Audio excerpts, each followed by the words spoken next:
This is the Dage 4000PA tester, equipped with a BS250 bull shear.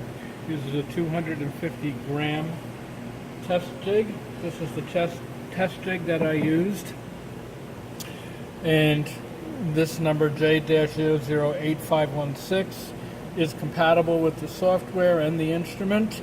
And this was used to calibrate the instrument when I first started.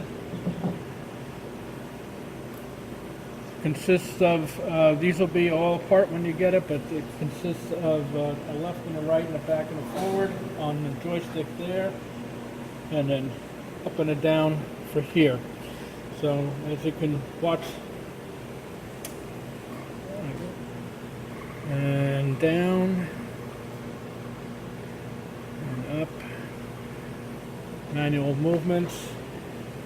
Left moves the stage, left and right, forward, back.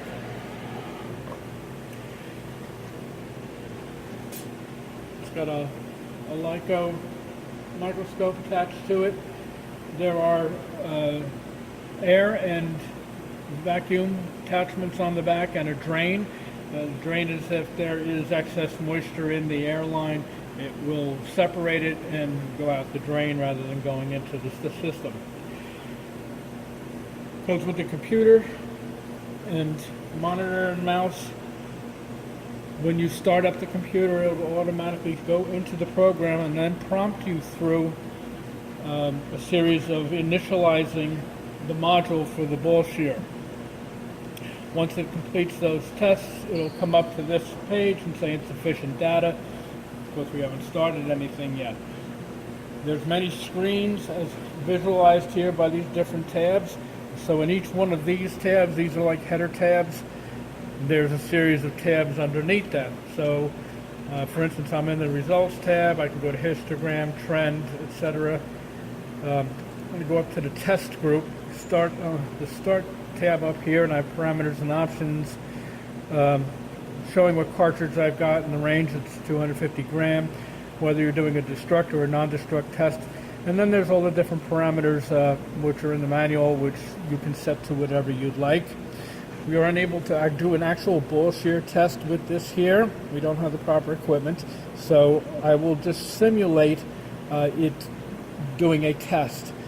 So after we're done with this screen, here's the option screens if you wanted to change these. But again, I'm going to go into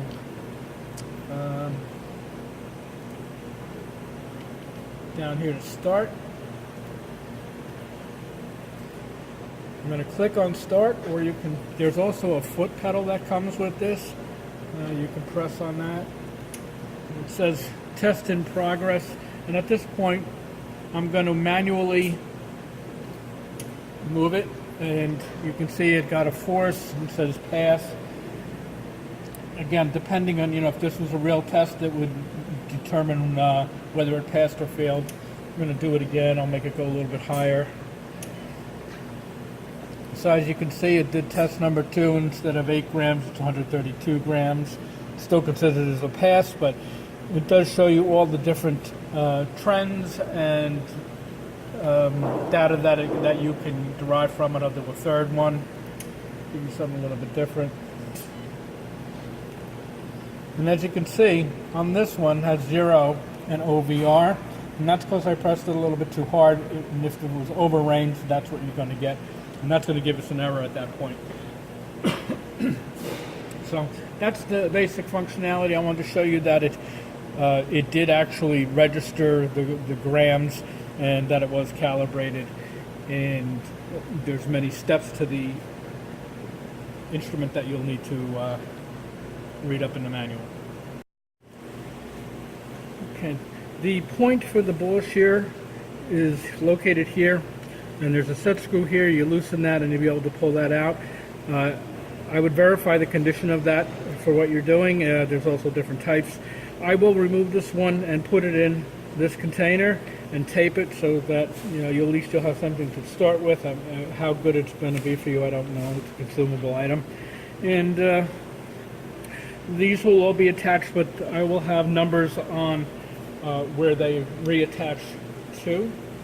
The only other things you need to know is controls over here. Your vacuums come out here. It's, as you can see, vacuum 1 and 2 in this case are tied together to the chuck. On and off switches here. These controls for your microscope. This one's for in and out, that one's for up and down. You have your air input here, and there's 2 adjustments here which are explained in the manual.